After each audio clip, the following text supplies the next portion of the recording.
All right, guys, pictures up. Pictures up. Pictures up. Let's roll sound. Rolling. Rolling. Sound speeds. Camera speeds. 2. Awesome. Take 2. Mark. Set. And action.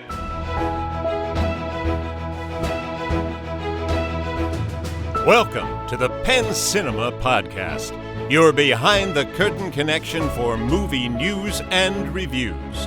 Now here are your hosts, Penn Catchup and David Moulton. Welcome to the show. I'm David Moulton. And I'm Penn Catchup. What's up? Dude, Penn. Hey, David. We're back. You're back from out of the country with strange bruises you want to answer questions about. Right. Smiles on your face. I'm like, what happened while you were out there? You're like, I can't talk about it. Right. Well, the wild thing is I'm not the only family member that came home with random bruises. Wow. I mean, I'm not saying nothing. Yeah. I'm just saying. Shit got real in Greece. Or London. The Fight Club International is London. crazy. We're not sure. Or London. Right. Yeah. There's a lot of question marks. It was the kind of vacation, there's a lot of question marks. Yeah. No, but it was the trip of a lifetime. I saw some beautiful pictures of the girls having a great time in Greece. Oh, man. Each one captioned, I love Greece, and I love family, and Right. I love my time. And None of them were captioned, I love Dad. Yeah, I was like, what the heck? Right. How dare you? Right. Man, oh man, it was absolutely just, and it was the kind of trip like what I was gonna say was it was like a dream vacation because it was so great, but it's not like we definitely had some challenges, you know what I mean? Yeah. Like one of us got sick, and you know there's other little things here and there, but everything like in the end kind of worked out perfect. Were you surprised in Greece when the showers were just Crisco? I was. Like, it is Greece Right. here. Right. Damn. What? No, it was awesome, but it was also, as I always say, it was great to be back. Like I was back in the office we just got home last night. I was back in the office this morning, and it just felt good to be like in the theater, making the coffee where I make the coffee, you know, like checking out the lobby, checking everything out. You know, everything seems to be in good order. Of course, you know, nowadays with computers, I was, you know, following along the business all along and annoying my team because I'm all the way in Greece, literally on an island in Greece, and I'm still changing show times at the last minute, which I'm sure my guys loved. Right. Like, great. Oh, Penn's out of town, but he's still annoying. How dare you? No time to party. I didn't say they were getting a vacation. Oh, yeah. I said I'm getting a vacation. I thought I was going to come in to Hawaiian shirts and, Right. and all sorts of stuff. But Right. No, but it was you know, to transition to the movie business, what a great 4th of July weekend. I mean, Despicable Me overperforming, Inside Out on their sophomore frame was $100 million and holding really well into its 3rd and now 4th week. And just seems like the business is definitely, as everybody said it would, because we know what a cyclical business this is, but definitely doing what everyone said it would do, which is rebounding, you know, in June and July. Now, you were out of the country for the 4th of July. I was. What does it feel like to not be a patriot? Why do you hate your country? I think my question was, can you get in without a book report? Right. Right. The passport guy is like, okay, so you were out of town on the 4th. 5-page essay on why America is great. Single spaced. All right, let's get into the news. We got a lot of things to cover, a lot of trailers, and Penn saw a movie because he was on vacation. Yeah. But I saw 4, so we're going to have 4 reviews for you.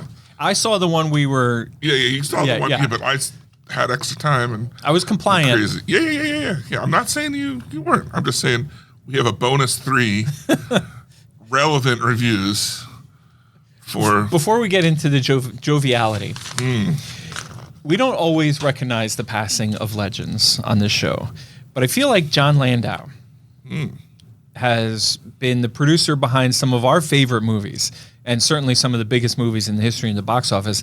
And he died last night at only 63 years old. That's crazy. Cancer. But yeah, I mean, it's really like, it's incredible the impact that he had on, I mean, Jon Favreau is like the man, right? Mm-hmm. But John Landau, like he played a pretty big hand in all that too. Mm-hmm. Am I right? Was he involved in Jon Favreau's stuff? No. I'm sorry. I didn't mean. I'm like, I'm just sorry. That they're both Johns. When I first read it, I first thought Jon Favreau. But then when I saw this John Landau, who did what are some? I first thought it was Johnny Five, Johnny but I remember Five. that he's alive. So I ain't no jive. you know who Johnny Five is? No. Short Circuit. No. You never saw Short Circuit? No. Johnny Five alive. I didn't want to admit, but I gotta be honest, I didn't see it. I think you need to watch it. Okay. Classic 80s. You know, it's funny you would say that because that's the kind of movie that every now and then somebody like brings it up and brings it up with like reverence, Right. with like joy for one of the all-time like great, I guess, 80s movies. Yeah. And I always feel like a little bit of shame that like, no, I never saw it. But it's one of those movies where like the first one is clearly better than the second one, but because of my age when I was watching them, the second one was the one that was on TV all the time. So that's the one that I remember like fondly. Gotcha. Yeah. But, well, rest in peace, John Landau. Let's move on to something almost as disappointing. Can we just clarify, Or actually, just yeah. because I feel bad for trying to mix him in with the Marvel. The reason why I associate him with Jon Favreau is because if you pull up a list of like the biggest movies of all time, John Landau and Jon Favreau are both on that list together. John Landau, of course, is more famous for his work with Titanic and Avatar, Right. as opposed Working with to James Cameron. Right. So just to check that I mean, box. John Cameron. Right. Imagine how successful he would have been if his name was John Yeah, instead of that's Jim. the problem. Yeah. Do you think anybody calls James Cameron Jim? Jimmy. Jimmy. He doesn't seem like a Jimmy type. No. He seems too uptight for that. Yeah, I think he's a strict James. Yeah. Yeah, which is fine. You're strict to David. There's nothing wrong with that. That's how do you think you got those bruises? Right. Hey, Davey, what's up? What happened? I don't know. All right, Disney's re-releasing The Lion King for the 30th anniversary. I started to poo-poo on this, but then I realized it was the animated one, so I take that back. Well, I was going to ask you. That's why I put it on the list. Do we care? No. Okay. You know what this reminds me of? I mean, there was a time where they were like, we're pulling it out of the vault. Oh, yeah. Get ready. Right. You haven't thought about it in 2 months? Here it is. Right. Yeah. Well, here's my thing. This was really interesting to me because when it came across my desk, I was like, oh, yeah, we're definitely in. And I booked it at all 3 locations. Mm-hmm. And now I'm back with tickets went on sale like 6 or 7 days ago. And I'm like looking at the pre-sales this morning thinking to myself, like, what the hell? Like, apparently nobody's interested in it. Well, I mean, what kind of pre-sales do you think this movie's going to, like, a Lion King re-release would? Well, it's also interesting to me because here's a little behind-the-scenes thing. We've talked about this before. Disney never, like, you can't go and book a classic Disney movie. Like, a lot of people Right. are like, oh, I want to, why don't you bring back Star Wars? And they have, like, I love when people tell me, like, I have a great idea for you. Great idea for your Makes business. so much money. Oh, my God. Penn, Yeah. you should book the original Star Wars. People would flock. Oh, my God. Yeah. Right. Listen, if you think that thought has not crossed my mind, then you are underestimating me. Yeah. Of course, we would love to book Star Wars, but Disney has a rock solid reputation for not releasing their classic movies. And I never really got a straight answer on that, but the closest I ever got to a straight answer was many years ago, one of the top guys at Disney explained to me that the philosophy behind that is they don't want to release a movie that's going to step on the toes of a movie they have in theaters. So in other words, if they re-release, Cinderella, then that's, and a family comes to see Cinderella, that family is then not going to come see whatever Disney movie might be in the theaters. Which, like, kind of, it's annoying, but it also kind of makes sense, right? I mean, you can at least see a logic there. But in a world where Disney owns all the movies, almost. Here's my thing. Yeah. Inside Out is going into its 4th or 5th week and is currently the number 2 movie. Like, Lion King opening on July 12th is 100% going to take away from Inside Out's gross. I see what you're saying. So they're contradicting their own selves. And what I think that reveals, and I would be pissed if I was a Pixar executive, what I think it reveals is that the higher-ups at Disney underestimated Inside Out. Because what I'm sure they were looking at was, so it's a 2-week deal, what I'm sure they were looking at was 2 weeks before Deadpool opens. Right? Right. But what they failed to look at was, it's going to be the 4th week of Inside Out. Yeah, they didn't look at the legs on Right. Inside Out and look. This is going to be empty. Inside Out won't be doing that great. Right. It'll be dying off. Yeah. Meanwhile, I still got it in 2 of our biggest theaters. Yeah. So anyway, but if you're a big fan of The Lion King, then this is exciting. So 30th anniversary opens up on Friday, July 12th, Thursday afternoon. Get a refresher before the live action prequel. Right. Oh my God. That's coming our way. All right, next up we have one of my very favorite guys. Brad Pitt has a passion project about Formula One racing. Don't we have I want to say Top 10 Sarah is a huge Formula One fan. Yeah, so she's got to be excited about this movie. I'd be curious to know if she even knew it was coming. The movie is called F1, and it's coming out in June of next year, so not quite a year, and it's getting a release date in IMAX, which is super cool, I think. That'd be cool. Warner Brothers just dropped their first teaser trailer, which I'll talk about when we do trailers.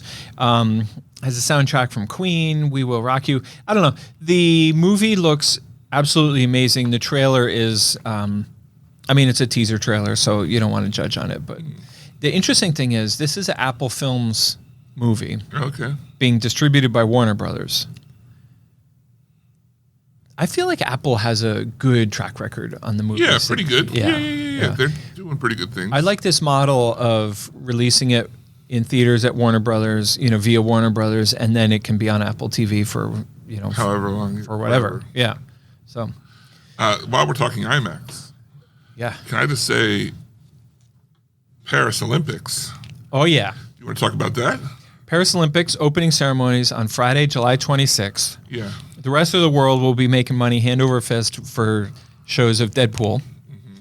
But Penn Cinema is much more interested in unique, entertaining options. Yeah. So we are presenting on IMAX the opening ceremonies for the 2024 Paris Olympics. Now it's live, I'm assuming. It's live. So this is really, I will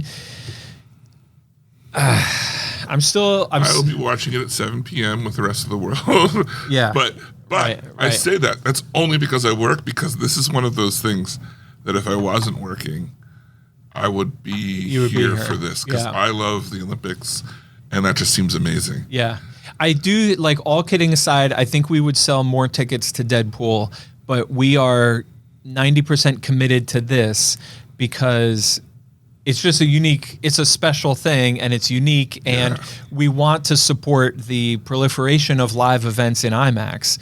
So even though I feel like we're giving up a little bit of our gross, I think it's worth it to support the expansion of doing stuff like this. Yeah, I've even contemplated, oh man, could I get off? I just took vacation, so it's probably not. What if I wrote you a note? Good point. I haven't thought about that. Dear boss, please excuse David on for special events. Did I ever tell you about the time I got a detention note in 5th grade? I don't think so. I forget what I did to get it, but the teacher assigned me to detention. So I came home. It might not have been 5th grade. I think it was. I came home and wrote a note saying Penn can't come to detention because he's got a dentist appointment. Love, Penn's mom. Love, Penn's mom. And then I came in and handed it to the teacher, and he looked at the note and looked at me and looked at the note and looked at me and said, oh, okay. All right. And then the next day, I came into school, and I was summoned down to the principal's office. Was your mom sitting there? My mom was there. My teacher was there, the principal was there, and my note was there. And I walked in and I said, oh, this is awkward. Mom, you wrote a note. Why'd you have to come in? Mom, what the hell? Yeah, this was on Geralman Street, for those of you who are listening that are familiar with Brooklyn and schools and whatnot. I think we have a couple of my classmates listening. Really? That would have been in my life at that time. Whoa. Yeah. So shout out to them. By the way, oh shit, I meant to download the show while I was in Greece, and I forgot. Just get a download. I think, speaking of downloads, I think we should target Countries. another country. Did we do that last week? Or Well, I think we had said Paris, right? Or like is that? France. Yeah. We got to have some French. Somebody in Paris is listening to the show. Who's representing us at the Olympics? Yeah, that's the question. Right. This year. Who's going to get us our gold? Right. We'll get you your gold. Yeah. Speaking of gold, the rock band Scorpions is getting the biopic treatment with a film called Wind of Change. You big Scorpions fan? No. You? No. Yeah. But some people out there are. And The Winds of Change is like their big song, right? Quite possibly. Yeah. I don't know. I don't either. Yeah. Well, I thought that was relevant. Apparently not for us. I feel like we need to correct the record. Do you remember years ago, you were talking about so-and-so getting a biopic? Yeah. And I burst out laughing hysterically. Because I thought it was pronounced biopic. Right. And then I made some sign, I think it's still hanging on my wall, of Beyonce, and it was like Mr. Dr. Biopic. Right. Right? Yeah. And that was like a joke. And this, I'm talking like maybe episode 20 or 30 or 10. Long time ago. And since then, and I feel like I owe you an apology, because I feel like since then, I have heard in mainstream world, people refer to biopics. Right. Because that's how you pronounce it? Have I been wrong all along? I mean, the thing is, a biopic doesn't have to be a movie, if I'm correct. So a biopic, I could be wrong about that. Yeah. But should we tell listeners about the photo that I sent you from Greece? Do you remember, listeners, a couple weeks ago, David wandered down an alley all by himself? And it turned out there was nothing there. It was just echoes. And it was such a small alley, he couldn't even turn around to see that there was nobody behind him. Luckily, Ben had a rope around my waist. Right, as always. Pulled me, as always. Right. Pulled me back. Right, because the rope goes both ways. Sometimes you got to pull me back. Yeah. So we got this gigantic rope tied around each of us. And anyway, I was in this town called Hanya, which is, I think, spelled with an X somehow. Hanya. Okay. And Hanya has these alleys that are like tiny. So I took this photo of this little tiny alley that literally you can't walk two people down this alley. And so I sent a picture of it to David, and I was like, "What's up? I found your alley." And then I can confirm there's nothing here. It was great. It was great. Yep. All right. So speaking of great, Beetlejuice is set to haunt the Venice Film Festival for its world premiere. Okay. The reason I put this on here is because, do you remember when the Venice Film Festival, or the film festivals in general, were real hoity-toity? And it was like, if it premiered at the Venice Film Festival, it was going to be the dramatic Oscar winner, Pinky's Out movie of the year. And now Beetlejuice is premiering at the film festival. The times are changing. You know what I remember? You know what I think turned this around? I'm not even making a joke. What's that? Correct me if I'm wrong. Top Gun Maverick played at one of these hoity-toity film festivals. It was either Cannes or Venice or I forget if Sundance. The Marvel movie did before, but Top Gun was the real. It wasn't Sundance. It was over in Europe, and over there. Right. Yeah. He reached out like he could touch. I pointed. He just out of reach. Right. I was there. Somebody asked Kayla where she was from when we were in Greece, and she pointed and said Pennsylvania. How the hell did you know what direction to point? I wonder if she got it right. That's the question. Right. Anyway, so no, this is an interesting trend. I think the first one I remember is Top Gun. Because the movie was you're probably right, and it was so big, and it was big for the industry because we're coming out of the COVID. This is interesting to me because Beetlejuice is not Top Gun. No. But I feel like there are some, like Michael Keaton is Hollywood royalty. What's her face? She's well loved. Of course she I is. wouldn't use the word royalty, but she's so loved that we can't even remember her name. Yeah. Yeah, wow. Chloe Grace Moretz? No. So anyway, but Beetlejuice. Yeah. I think you were onto it. Top Gun did it. And then the following 2 years, we were semi-starved for movies. So they let a little bit more to fill it out. And then here we are now. September is going to be we've talked about this before, but I'll just repeat in case somebody missed the episode. September is going to be a big month. Yeah. Oh, yeah. I predict this is going to be the biggest September in the history of the movies. Wow. Yeah. Wow. No, literally, because there's never been a good September before. Oh, okay. I mean, We'll still have Deadpool. We'll have... Is Beetlejuice in September? well, Beetlejuice is definitely in September. There's something else in September. There's the Wild Robot. And My Old Ass... My Old Ass. That's in September. That's the Aubrey Plaza comedy. And Wild Robot, Beetlejuice, and something else. There's a couple of them. Yeah. There's a couple. Yeah. Yeah. I can't think of them off the top of my head, but maybe next week we'll do like a little September. Yeah, fall update type thing. Well, maybe we can say that for the show, because I don't know if people realize this. That's coming up. But on the 20th of July, we'll be live at Complete Inbox in Ephrata for their anniversary celebration. 12 noon. High noon. Standing room. Come out and check us out.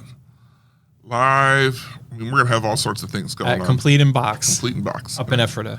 And we're not going to explain to you the name of their store because we already reviewed that last year. Right. Now we're just old friends. You should know them. They're already up on 272 North, right up there out of Ephrata. We made their official flyer. Right. Big spot on their flyer. I've got my fit already. What? Yeah. So you're wearing something? Oh, yeah. You know I'm wearing something. I wasn't sure I was going to wear anything. Pants optional. All right. Well, the last thing on our news. But not least. The movie Kill, which I thought looked like a lot of fun. And Penn poo-pooed all over. Still is poo-pooing. Yeah. Well, it's out. I almost went and saw it. I almost knew some people who were going to go see it. But then they didn't. And that's the best endorsement I've ever heard in my life. I almost saw it. And I know some people who also almost saw it. They would have to travel to go see it because it's not here. Right. But Lionsgate thinks it's so good, they're making an English version of it. So, might be one of those cult classics. Are they going to remake it and call it Bullet Train? They're going to maybe call it Kill Train. You know, I have a pet So peeve. good. I got a problem. You got a problem? I got a problem. What's your problem with Penn? You know, International Edition. I always hate it when people, because you can't say it without coming across smug. Right. And you're nothing if not smug. Exactly. Consummate professional over here. Modest, quiet, and reserved are usually the first two words. And people say... Can catch them? Oh, yeah. If you can get them talking.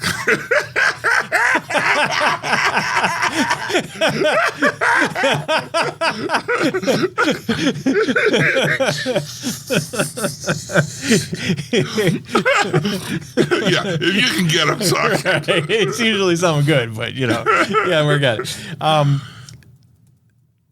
You can't say this expression without being smug. When people talk about a movie and they're trying to impress you that they understand that it's formulaic or they understand that it's a ripoff or something like that, and they say, I liked it better when it was called Bullet Train. I liked it better when I saw it 4 years ago and it was called Bullet Train. Yeah. Come on. That makes me want to stop interacting with you. But that's what you're saying. That's exactly exactly my point is that how do I articulate that Lionsgate is going to remake Kill and wrap it up and call it something besides Bullet Train? But Bullet Train's funny. That's what I'm saying. Kill isn't supposed to be funny. Oh, it's not supposed to be funny? No. Oh, so it's an unfunny version of Bullet Train. Yeah, it's perfect. It's John Wick on a train. Perfect.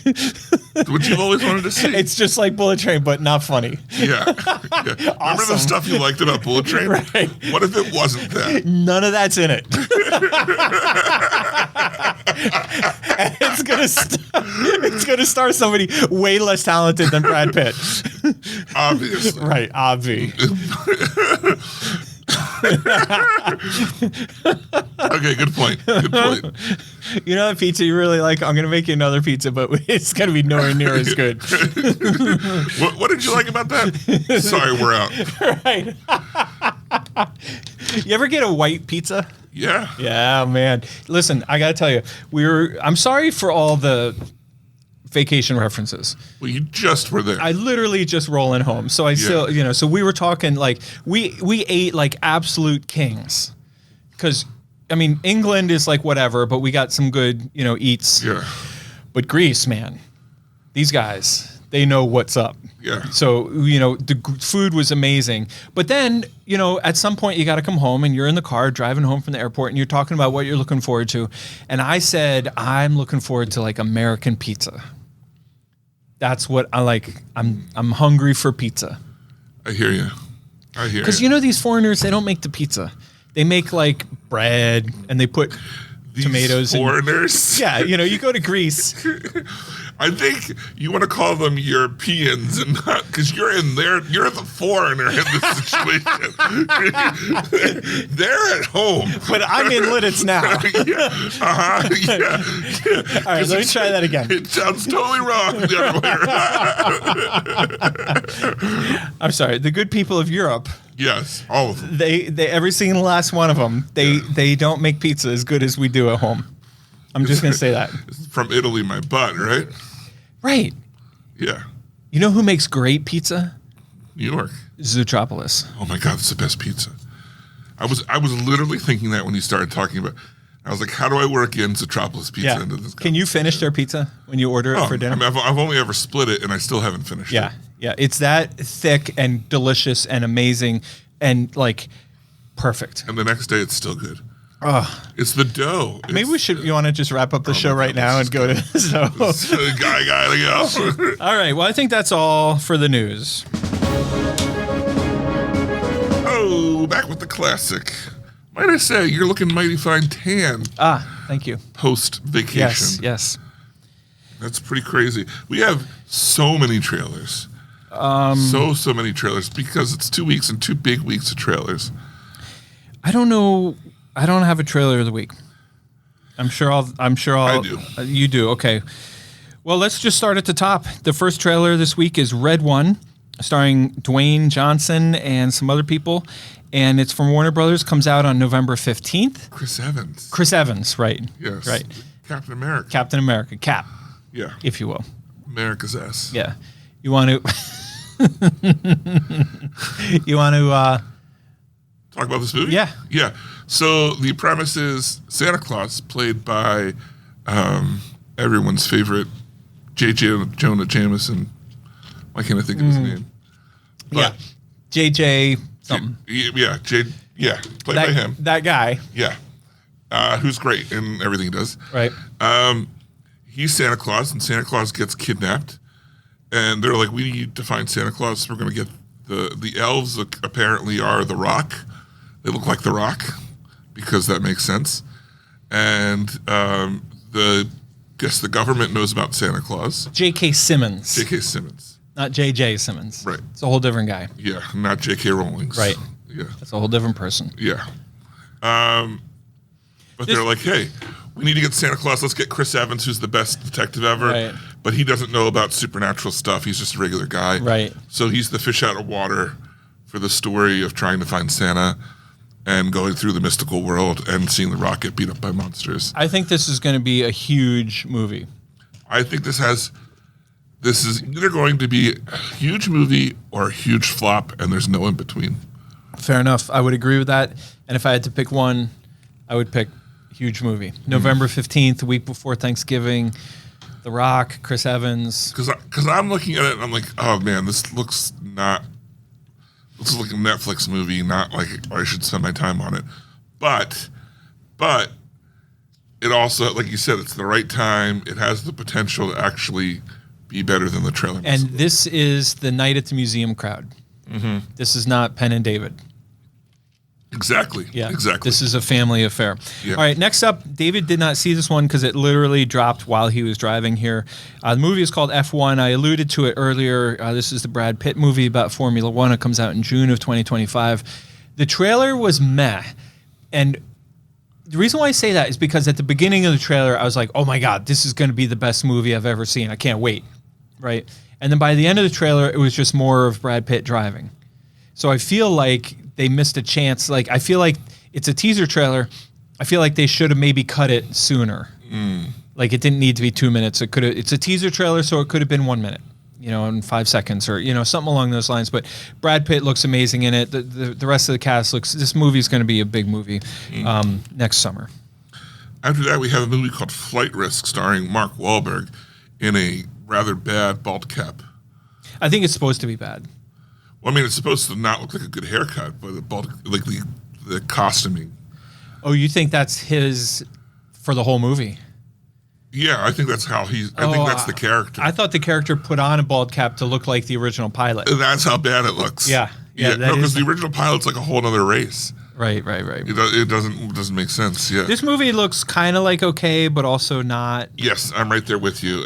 At first, it was like, oh, this is kind of interesting. And then the longer the trailer went on, I was like, this looks not realistic. Another example of a trailer that could have been shorter. Right. Premises, they're moving a high-risk guy who's narking on people from one place to testifying. I don't think we care for the... I'm sorry. Yeah. He's testifying. The pilot turns out to be a hitman and fights in space, starring the girl from Downton Abbey. I can't remember. Is that where I know her from? Yeah. Yeah, she looked familiar. The main girl. This movie looks okay, but not really. Right. The next up is Nosferatu. Nosferatu, which they tell you at the beginning of the trailer is another Robert Eggers movie. Where do we know him from? Do you know? I don't know. Yeah, and it stars Willem Dafoe, and it looks like it's something about the coming of the devil or something like that. Nosferatu's a vampire. A vampire. And it's being released appropriately on December 25th, which I'm not sure if the people behind the movie put 2 and 2 together. I think they're like, no one else is putting out horror on Christmas. Right. So this will be it. Let's do it. Let's do it. Yeah. Yeah. There was another time that happened, one Christmas. Yeah. Yep. Yeah, and they leaned hard that they're the only horror. Right. And how'd that work out for them? I mean, I'm sure that somebody saw it. All right, next is a movie that I think the trailer does not make me want to see it, but the history of the director will make me see it, called Here. This is my trailer of the week. Is it really? Yep. It stars Tom Hanks, who, I love. And remember, we had issues with him during COVID, but we've gotten over that. Gotten over it. He made that shitty Greyhound movie and released it on Netflix instead of in the theaters. Apple TV. Apple TV, whatever. Yeah. He filmed a large, theatrical movie and then released it on TV. It was totally up to him. Had me all in a twist. Yeah. Right. We were off Tom Hanks, but it was a full Tom Hanks production where he made all the decisions that brought it to Apple TV, and it wasn't contracts or anything else. Something you're trying to say, David? No. Something. I mean, he deserves all the blame. Yes, is what I'm absolutely. saying. Yeah. I'm glad you understand. I'm glad you see how it is. Yeah, clearly. I'm glad your eyes are open. Unlike some people who come in here with a bunch of bullshit about, there's other people involved in the decision-making process. No. It's all Tom Hanks. Mm-hmm. So anyway, he's got this movie, and Robert, as you alluded to, Robert Zemeckis, who has made a million amazing movies, but most notably... a lot of them with Tom Hanks. Including Polar Express. Forrest Gump. Castaway. Yeah. Marley watched Castaway on the flight home. Loved it. Here's why this is my trailer of the week. First of all, it looks really good. But second of all, correct me if I'm wrong, this looks like a really original storytelling idea. Yeah. The concept is you take a place on planet Earth, going back to like when planet Earth was first formed, pre-dinosaurs, pre-everything, pre-whatever, at the dawn of time, whenever planet Earth came to be. And the movie shows a certain spot. And after how many millennia, that spot now builds a house, and then there's another house, and then there's a family, and there's another family. And this movie supposedly tells the story of that one spot on planet Earth. I don't know if I'm describing. It's maybe I'm not doing it justice. Idea, but I think it's only going to really focus on one family there throughout the years. Okay. Tom Hanks's. Yeah. It is that, yes. They're going to show it like growing into that. And then it'll be about Tom Hanks's family. And then it's going to end with them in the scene where he says, we lived. The wife has dementia. Here. Does she? Well, why else would he be telling her we lived I thought here? he was just being romantic. I got being this. Sentimental. I don't think we so. Lived I don't think so. here. I think this movie looks creative. I The think wife it looks is played by Robin Wright, by the way. Yeah. I think it looks creative. It looks well done. You trust everybody who's involved in it. Lots of de-aging and aging. Yeah, I don't love that, characters. but whatever. We got to look past that for a minute. I think it looked, like I said, I don't think the trailer sold me on it as much as The concept. the concept and the director Yeah. sold me on it. Yeah. So, And just side note, that comes out November 15th, the same day as Red One. oh, really? Yeah. Okay. All right. November is going to be another big one off the I mean, charts. it is my birthday month. Right. Yeah. Obviously, that's why everybody puts it. They're like, I'm going to go to the movies because it's David's birthday this month. Right. Skincare. An Elizabeth Banks joint? Is it? I don't know, but it stars Elizabeth Banks. It stars Elizabeth Banks, and I have to tell you, I missed a lot of the trailer because I was just watching the trailer looking for The Elizabeth Banks. Premise, it's based on a true story of a skincare lady who is hoity-toity and then gets hacked and a bunch of stuff goes up and she has to prove that it's fake online stuff. She's not doing porn, that she's not telling everyone that she's bankrupt and everything. So this will have some audience. I don't think I'm the audience. No, me neither. It's an IFC movie, so you know it's going to be good. Yeah. But it comes out in August. It's the kind of thing we'll see how. We might get it and put it in theater one. I don't know. Maybe not. Yeah. I'm not going to decide on it until it's coming out. Till it's coming out. Yeah. We'll have to see what else is out there. Next up could be the runner-up next up is my runner-up trailer week. It's called My Old Ass, and it stars Aubrey Plaza. It's directed by Megan Park. It comes out again in September. And here's the interesting thing. Movie looks great. I did have some pause. Yeah. How in the world is that girl supposed to be Aubrey Plaza? Was that it? No, what gave me pause is, you know how in trailers they list like reviews from media and they're like best movie ever or worst movie ever made or the only two that matter. Stunning Yeah. stunning cinematic revelation, etc. The quote that they chose to put on this trailer was, quote, a future classic, end quote. What are we doing there? Like, what is that? It means this movie's going to be so loved that after it's over, people are like, oh, it's a classic movie. I took it to mean we don't expect much at the box office, but we're hoping that when people watch it online 5 minutes after we release it theatrically, everyone's going to love it. When you let your cynicism out like that, I don't always expect it to be right. But in this situation, now that you say it, it does kind of fit the bill. that's kind of a David Moulton comment, isn't it? Yeah, it is. Yeah. A little bit backhanded. Yeah. But a little bit true. Right. Yeah. We should do a show where we can only make comments that the other one would make. That'd be so hard. That would be impossible. All right, next up, my trailer of the week. Oh, Brandon bold. Stone and the New World. Bold. Yeah. Donald Glover's new movie, where he also did all the music as Childish Gambino, or most of the music. Wait, Are you telling me that Donald Glover and Childish Gambino are one and the same? Yeah, They're not. they are. They are. If you squeeze his legs together, then his head flips around. He's the one guy. Oh, But when you nice. release, they Yes. flip his back, and Love it's the it. other guy. I love the old school toy reference. Yeah, that's how it works. That's amazing. Okay, so you really love this because I watched this and I was like, whatever. I thought it was really good. The premise is Brando Stone, played by Donald Glover, is what he proclaims a famous musician, and he secluded himself on, I'm assuming, some island or something, and he secluded himself for so long that some sort of apocalyptic event has happened, and when he comes out of his house, everyone's like gone and become there's some creatures, weird lasers in the night and stuff. Yeah. That's the part that really like interests me. Interesting. The weird monsters and stuff in the middle of the night and how reality changes or whatever.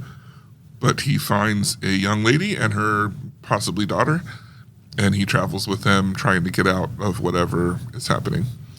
The character seems to be very likable because he introduces himself to this woman who has never heard of him. Yeah. And he's like, you can't believe it. Yeah, he's like, do you know this song? You know this song? She's like, no. No, I don't know. The only part of this trailer that I liked was when he walked into the obviously abandoned post office, and a different person would have said, hello, or excuse me, is anyone here? He walks in and goes up to the counter and goes, mail. Oh, that was great. Yeah, because he's really out of touch. Right, Yeah. right. All right, keep us going. The next trailer is yet another M. Night Shyamalan trailer Yeah. for his upcoming movie, I believe in September, maybe August, called Trap. The more I see about this movie, the less I care. The next movie up you is wanna talk about it? Do you wanna no, say it? I don't, because I want to see the movie just because it's M. Night and I'm excited for the movie, but we didn't need another new trailer. Yeah. We just didn't. Showing us more, Of the same. take away more and more of the mystery. Right. Agreed. Next up, we have Jackpot, which is directed by Paul Feig, who did Bridesmaids and some other movies. Stars Awkwafina and John Cena. Comes out August 15th. This movie actually looks hilarious. Yes. Agreed. I think the two of them, the chemistry in the trailer between the two of them is really good. And Awkwafina has shown time and again that she can carry a movie. Correct. I think a lot of people forget that. Yeah. Like they see her and they think she's awesome, but then when they see a trailer, all they hear is her voice. Right. And then they just like, Yeah. you know. But when you actually watch the movie, Yeah. they're usually really good. Yeah. Amy doesn't like her voice. I don't think that's an unusual thing. Yeah. Yeah. So that's a good comedy. The premise behind that is Awkwafina wins the lottery in California in 2050. Yay! But in California in 2050, Oh. anyone in California, if they kill you before sunset, gets the lottery. So they have till sunset to survive. There's a lot to like about this trailer, and there's a lot of funny exchanges. But the one that jumped out at me was when she said, "Isn't that totally messed up? Isn't that illegal?" And they said something like, "Not in California." Yeah. So it's Awkwafina, John Cena, and Simu Liu is also in it. Where do we know Simu Liu from? He was Shang-Chi, and he's been a couple other things. Look familiar. I couldn't place him. Yeah, he's up and coming. Yeah. Next up, we have 1992, which is a gritty. Up and coming would be a great phrase to try to use on someone who like an old has-been. Yeah. This guy over here, he's up and coming. This guy over here, he's down. He's down and gone. Kind of up and yeah, He's down and gone. Yeah. So 1992 is a look at the riots in LA, but instead of just the riots themselves, they're trying to do a heist in the middle of the riots for platinum that they can sell to people who make catalytic converters Or Cadillac converters. Either one. So it's really dated. It's a super dated movie. Yeah. Yeah. Next, we have a movie called Afraid, which I'm kind of interested in. Yeah, I know. Me too. It looks like a good movie. My only complaint is that it reminded me a little too much of Megan. Same people, isn't it? The M. Thregan movie. Yeah, Mithrigan. I don't know. It looks compelling and it looks really well done and it looks really well made. My only problem with it, my beef with it is like, oh, so it's another movie about AI like turning on you. Yes, it's a premise we've seen before where there's an Alexa type AI. It slowly takes over. The difference here is it slowly starts like replacing the mom with the kids. It learns how to like motivate the kids and fully take over. And then I guess robots come. Yeah, I don't know. To kill them, I don't know. I think you hit the nail on the head when you said it looks intriguing. Like I'm interested in it. Yeah, I'm not ready to say it's great or it's bad, but one that definitely looks bad to me. How's that for a good transition? It is. Right into I would call it the biggest disappointment of the week. Hellboy, the Crooked Man. Yeah. Hellboy, one of my absolute favorite comics of all time. Really? The Crooked Man is one of the famous stories from it. Okay. It didn't do so well in the box office with its last reboot. As a result, it then got sold to a no-name C-list company. Not even a B-list. Not even a B-list. Yikes. And then these guys thought, apparently, what if we made a horror movie and then just had Hellboy in it? Like, I get it, Hellboy comics are supposed to be like semi-horror, but the thing about Hellboy that always makes him so intriguing in the comics is he's just very like lackadaisy, go with the flow. Yeah. And just like something happens, he's like, oh shit, and then he punches it in the face. Right. But he's never like overly passionate or he just kind of like, well, it's pretty weird. There's frog people here, but what do you expect? Everything's all about business. Right. The guy's all very matter of fact, very doing his job. That's exactly how it is. It's not weird that the person who opened the door was half man, half frog. Right. And he wasn't expecting that. He'll sit and listen to the story and then solve the mystery. Yeah. But this looks very much like it has overly abundant C-list movie horror scenes in it.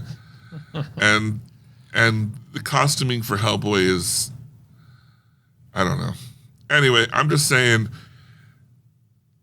it's going to have to do a hell of a lot to make up for that. It didn't look promising. Yeah. All right, that's all the trailers this week.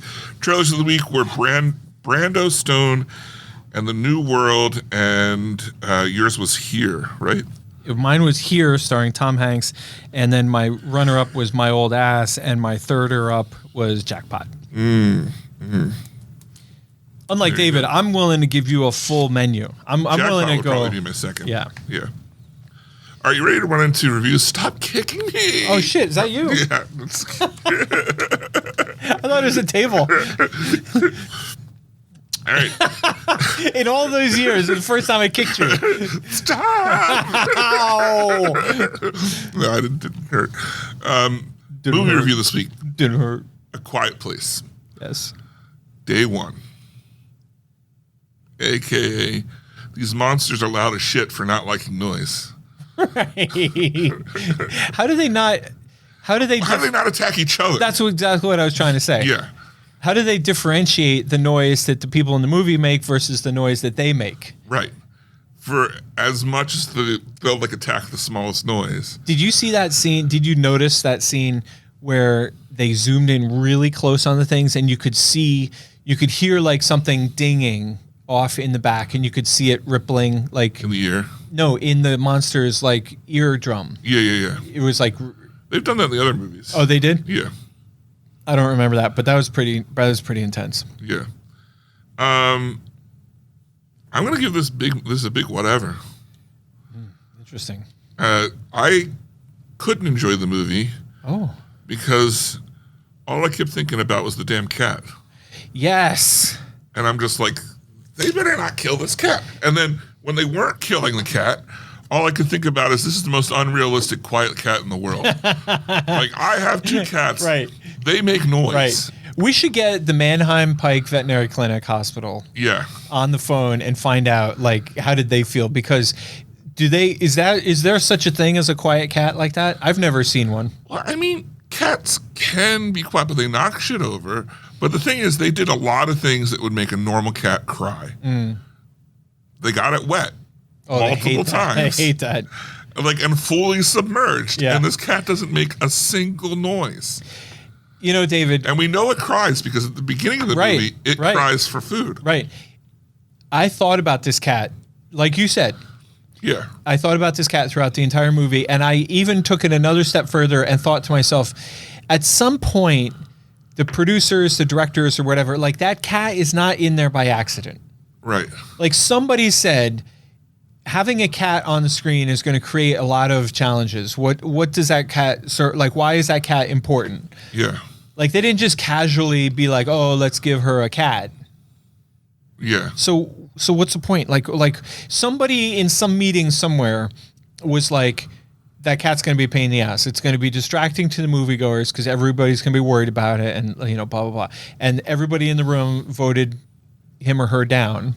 Yeah. And was like, no, we're keeping the cat. We got to have the cat. And then once they got the cat in, they realized they couldn't kill it without being too controversial. Absolutely, no way you could kill that cat. Now the cat's got to survive. But I got another problem. I got a whole nother beef. Yeah. What about the two kids in the fountain? Oh yeah. What? I mean, that little girl is the cutest little girl has ever been in a movie. Well, they don't show him get killed. That's what I'm saying. Like, what? Oh, so we didn't see him on the boat, That's true too. David. That's true too. Well, they weren't as close to the boat as Jaimin Hunsu was. Right. Yeah. Also, the backstory of Jaimin Hunsu's character was a little. What backstory? He's a character in the second movie.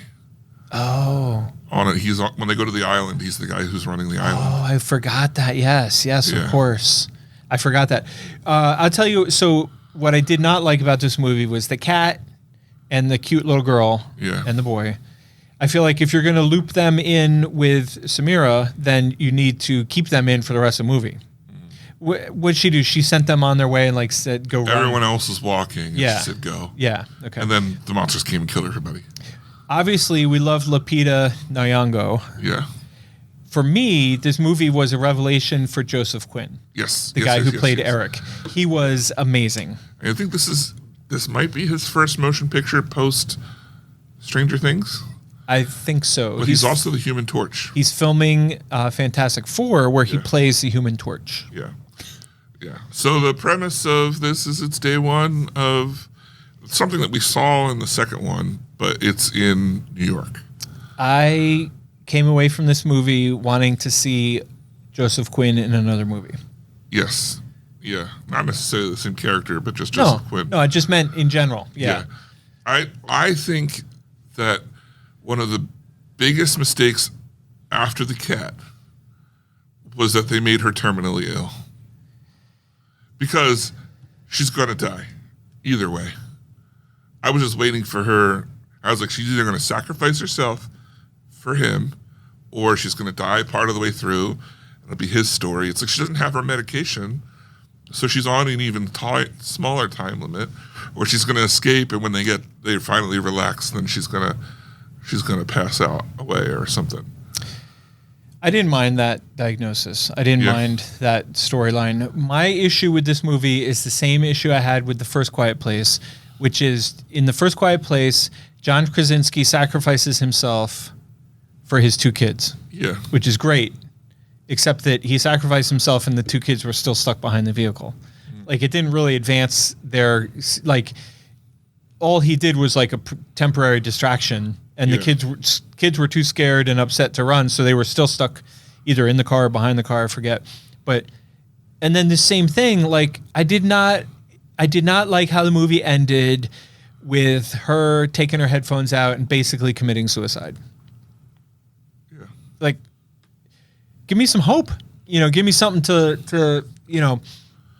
This is a prequel before years of these things being in control, so there's no real positive ending. No, but what they could have done, what I would have liked, would have been he's reading that note from her, right? Yeah. What I would have liked is for him to read the note from her saying, thank you for something about teaching me to live or allowing me to live for the first time and, all this kind of stuff.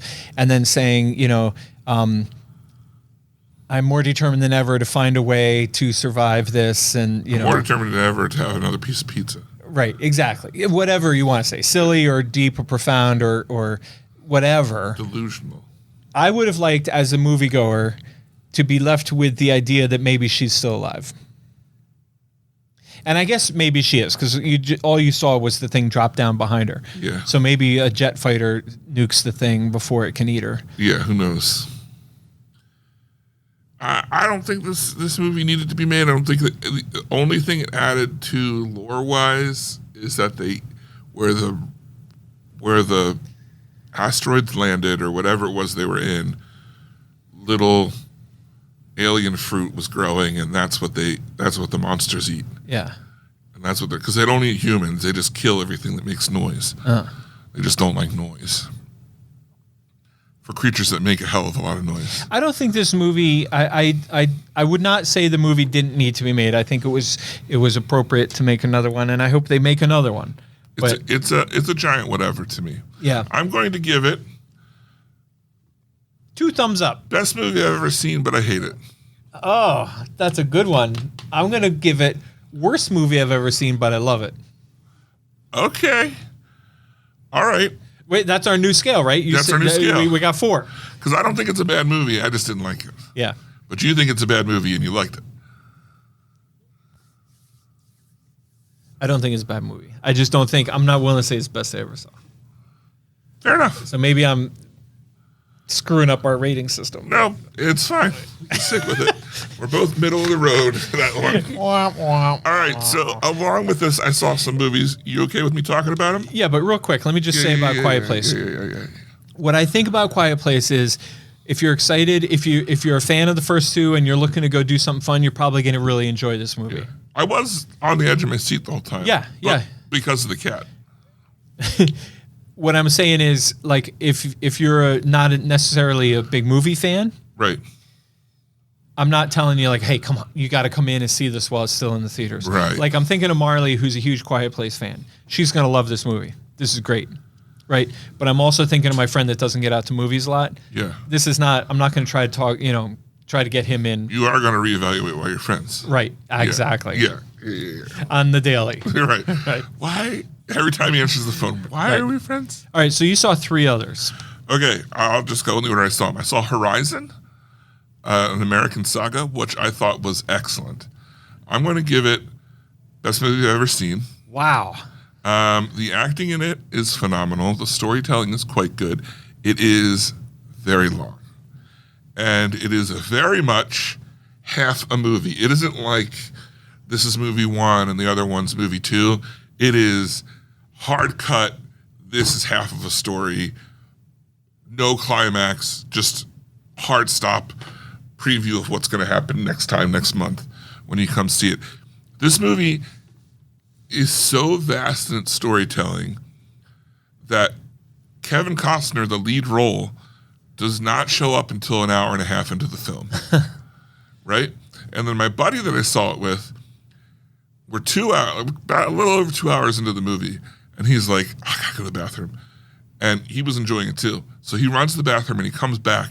And in that short period of time that he went to the bathroom, a whole new storyline and new characters were introduced. And he was like, I don't know what's happening. Who are these people? What's going on? That's not to say that that's just to say that it could have been a show.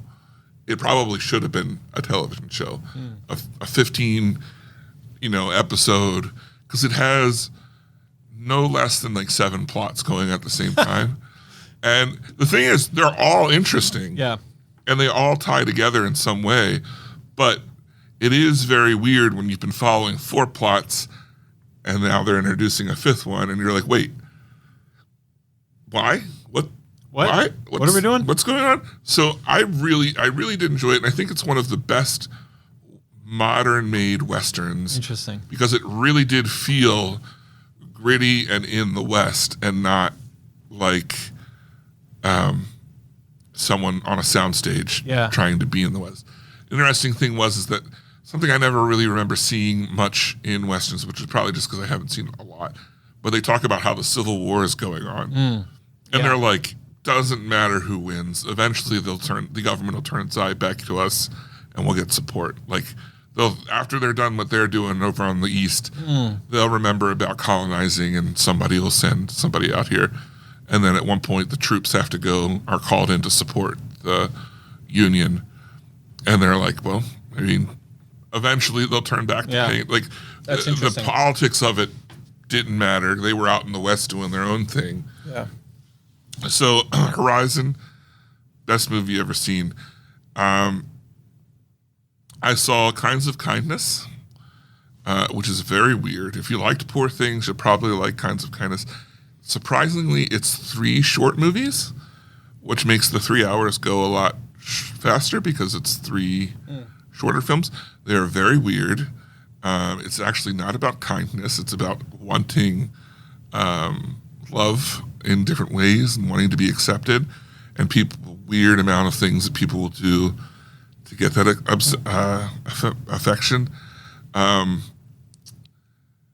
going to give it best movie ever just because I really enjoyed it. It's very weird, hard to recommend. It's like an anthology where each of the 3 movies has the same actors playing different people. Yeah.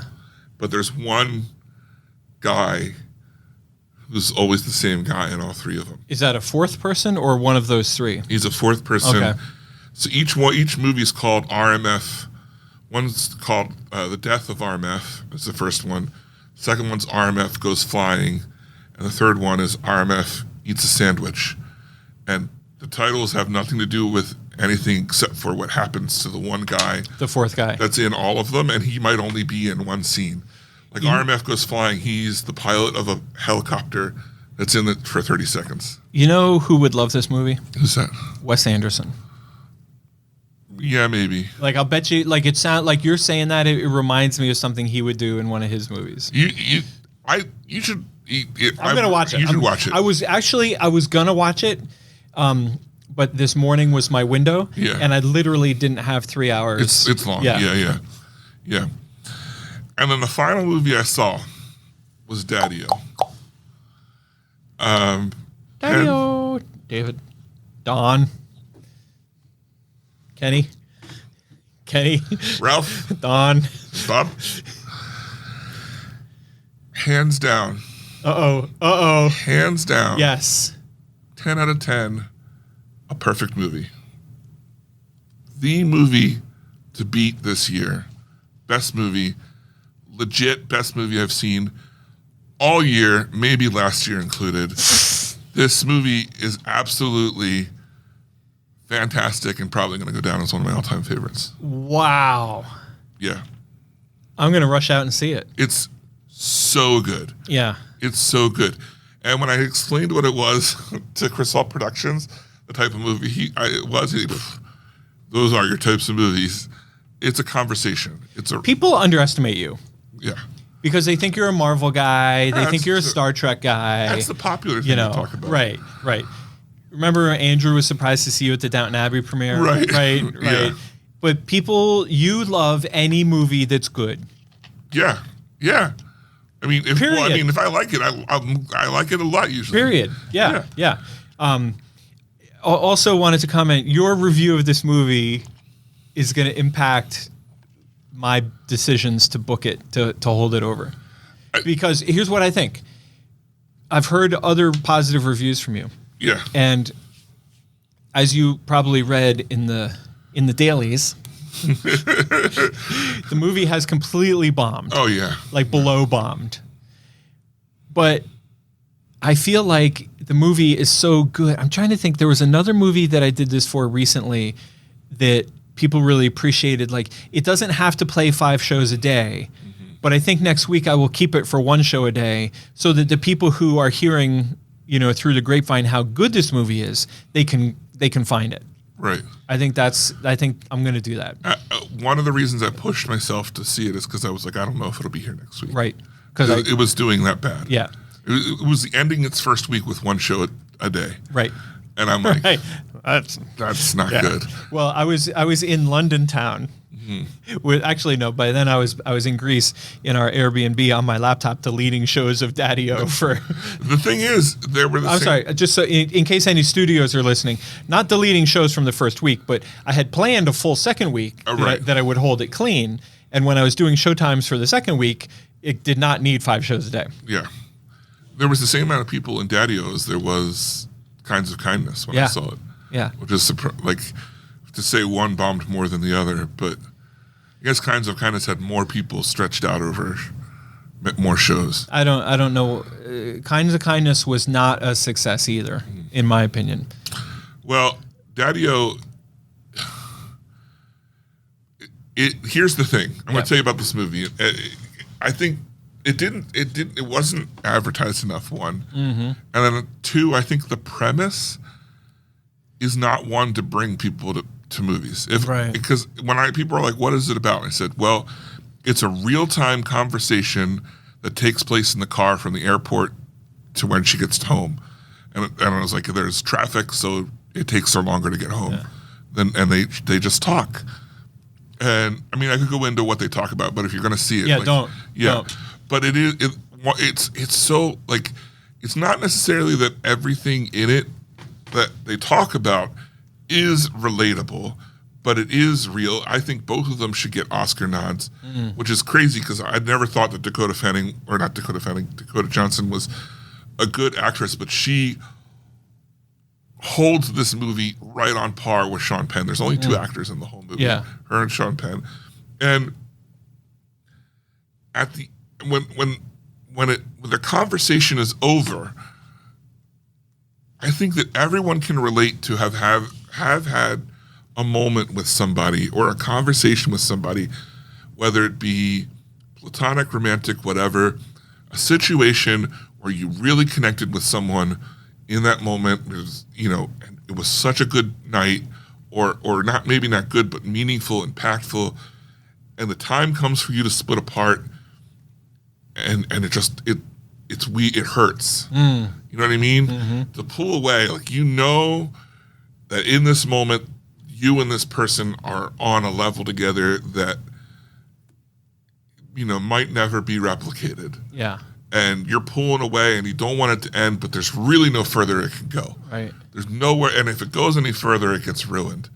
But it's like that pulling away sensation is just so intense, and it leaves you, and you're like, oh my God, like, I've been there. Yeah. And it's so, like, all you ever do, not ever, but like, there's a part of you that if you see this person again, you're constantly chasing that. Yeah. That like one moment that you had. Yeah. Anyway. That's awesome. A perfect movie. That's awesome. It's very similar to the, I talk a lot about the Before series, Before Sunrise, Sunset, and Midnight. It's very similar to those. Yeah. So. That's cool. Yeah. Best movie ever made. All right, there's our movie reviews. There's no listener feedback this week because people were like, Penn's on vacation. Why even bother? No, I think people are like, I'm going to take a vacation too. Yeah. Tired of supporting this show, pretty much providing them all the content. Yeah. Yeah, basically. Right. All right, so what are you doing when you took in entertainment during these 2 weeks? Yes. What were you doing? What's up with you? Did I don't think I did send you the photo that Marley took. I'm gonna just bear. I know you wore the shirt over there. I wore the shirt. Listen to the Penn Cinema Podcast shirt. I wore the This Is My Penn Cinema Podcast shirt a lot while I was over there. So I'm assuming there'll be a lot of downloads as a result of that. Yeah. But also, I had something else going on. Yep, here it is. Okay, you did send me this. Yeah. But I saw this. Yes. And what I saw was Penn borrowed one of the girls' books for this photo. Well, that's how it started out. Right. Marley was reading this book called The Paris Apartment by Lucy Foley. Yeah. And she was talking about how, first of all, how much she was enjoying it, and second of all, how she was trying to finish it before we flew home so that she could just leave it in Greece and didn't have to carry it all, because it's a pretty thick hardcover book. So I borrowed it from her and started reading it and got really into it. It's a murder mystery. Oh my gosh. And I read the whole freaking thing. You read a whole book? I read an entire legitimate book. Authors everywhere are crying for their books that never got finished. Right. That book? Right. Not mine. The Herbert family is going crazy. How do you say it? Herbert. Oh, is it Herbert? Yeah. Yeah. The Herbert family is going nuts right now. But anyway, so I did read that book. The second half of our vacation was mostly beach time. So I had a lot of downtime reading, and I have big headphones. I have the cordless, like over the ear type of things, because I can't do earbuds because they fall out. So other people would be listening to music or podcasts or whatever, but I had to have a book at the beach. So what were you listening to? I wasn't. Oh, like when I was on plane, I put my big headphones on, but when I'm like at the beach or the pool or something like that, I don't want to be. I was reading. Yeah. And Kayla was reading. We were all reading. Man, when did you get so lame? Yeah. Some lame stream pen over here. You realize you could have been exercising or running? I know. Or watching a movie. Reading about running. Right. I did watch a lot of YouTube about running. The book is called Paris Apartment. The girls and I watched a movie called Family Affair, which was like okay. We also watched the original Mean Girls movie. And I am fully hooked on Bryan Cranston's show that came out a couple of years ago. I think I'm a year late to it or something like that. I heard about this. Called Your Honor. And it is so good. It is amazing. The production, the acting, everything about it is amazing. But what I think really keeps me in is it's the kind of story where it's not obvious, but somehow the 17 different strands of plot lines all interact. Like this guy turns out to be that guy's nephew. This guy turns out to be the car dealer that sold the car that got in this accident. You know, there's like all these like 1,000 points of. It's like the Karen Reed trial. I have no idea what that is, but yeah. It's current event, but you No, know, we're in the States, so how do you know? Yeah, I don't know anything about Karen Reed or her trial. Apparently. David, what's with you? Well, let me tell you what's with me. How much time you got? I finished The Pillars of Earth, which was definitely a book about building a church. Definitely a book that I read. Yeah. Star Trek Prodigy is back for its second and probably third season, or only next season. So I'm watching that just so I can be like, I've seen all of Star Trek. Right. Even the bad stuff. Right. You got to check that box. Yeah. Will they revoke your membership if you don't, Freaking right? 20 episodes. I don't know. I'm pushing myself. But I watched Clarkson's Farm. Have we? Something that you've recommended. Yes. Tony Baloney Yeah. has highly recommended. He's been on me about this for I'm putting in the brownie points with Tony Baloney. Okay, good. Because I want him to watch Farscape, one of the best shows that I've ever loved. Right? Right. And I'm putting it in because he's been like, you gotta watch Clarkson's Farm, right? Right. So I watched Clarkson's Farm. My mom's also wanted me to watch Clarkson's Farm, but I'm not trying to earn brownie points there. So, but here's what happened. I started watching the first season, and What I was had like, happened was and I was like, I hate this. interesting. It's not funny. Right. It's overproduced. I don't like it. But after every episode, I thought, if I don't watch one more episode, I'm going to hear how, if you only watched one more episode, it was the one where it gets hilarious. So then I got to season 2. Yeah. And I found season 2 really interesting. Okay. Not funny. No. Like everyone's like, oh, it's hilarious. Like, it's interesting. Right. I really enjoyed season 2. I found it endearing. Season 3, however, back to being overproduced and not worth my time. And also, it was funny once. Gotcha. Yeah. But then to go along with the Tony Baloney brownie points, he wants me to watch Misfits. So he said I had to get 4 episodes in. I'm 4 episodes in. I don't really feel like I want to watch anymore. I may give it one more episode just because, I've watched 4. Yeah, you're invested. But all I'm saying is Tony Baloney better write a report in about Farscape. Oh, my God. So he's got to watch it and send in a report. Well, I'm saying I watched a lot of stuff here. All right. That's what I thought. Okay. Okay, that's good. That explains a lot. Yeah. It sheds a lot of light on the mystery of David Moult. It does. It does. Now next week, Fly Me to the Moon, right? Fly me to the moon. It had a preview this weekend. Any Yes. news on how that did?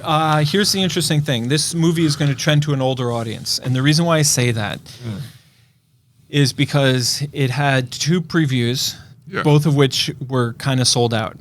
Oh, really? Yeah. But what was fascinating about it is a couple days before the previews, there were like 2 or 3 tickets sold to each one. And then it happened at the last minute. And then it happened the last minute. So it tells you that it's an older audience when they all walk in and they don't get their younger people get their tickets. When they decide to go to a movie, they usually get their tickets. Yeah. The older folks, like in their 50s or whatever, they just go to the theater. Yeah. You know what I mean? And can we talk about that for just a second? Yeah. I know we're trying to wrap up here, but No. two quick things on this, on the topic of movie going and buying your tickets. And old people. So old. Everybody needs to understand that when you look at a schedule and you see the movies, there's a chance, an outside chance, especially if the movie you want to see is a small artsy movie like Daddio. Yeah. There's a chance that schedule could change. So if you buy your ticket, that schedule will not change. Yeah. So what I'm saying is, like, we did have at least one customer that Jason talked to who was disappointed when a week ago they looked and saw, at Thursday at 3:00 there's a show for Daddio, and then they got here Thursday at 3:00 and there was no show. And Jason was trying to explain to them, like, nobody's coming to these shows. You know what I mean? So we're not going to just leave 26 showtimes for 4 people to come. So first of all, buy your tickets in advance if it's important to you. I will say something that I discovered. Yeah.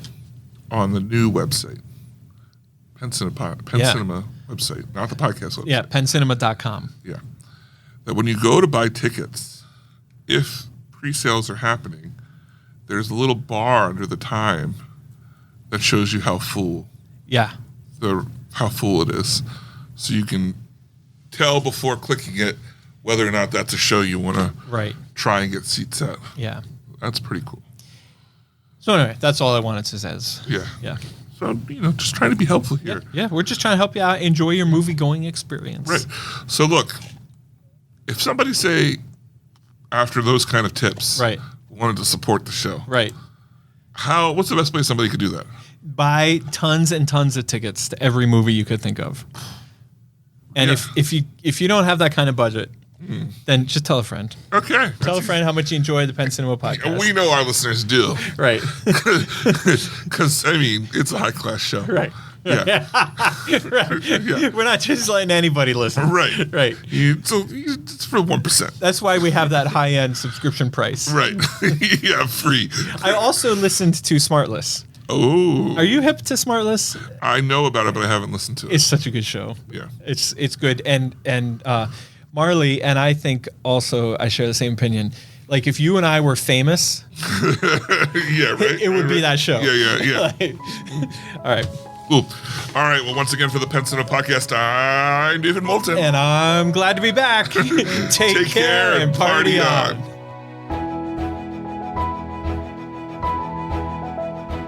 Thanks for joining us this episode. Our hosts would love to hear from you. To contact the show with your thoughts and reviews, email podcast@penncinema.com. This podcast is a production of Penn Cinema. Escape to the movies at Penn Cinema, featuring crisp digital projection, killer sound, reserved seating, and premium power recliners. With locations in Lancaster, Pennsylvania, Wilmington, Delaware, and Huntington Valley, Pennsylvania. Showtimes and tickets available at www.penncinema.com.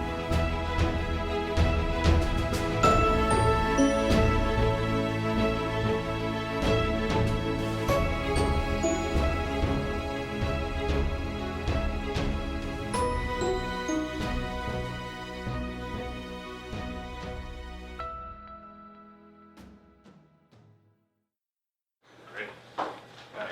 That was awesome. Good. Yeah. Great. I'm happy. It's a cut.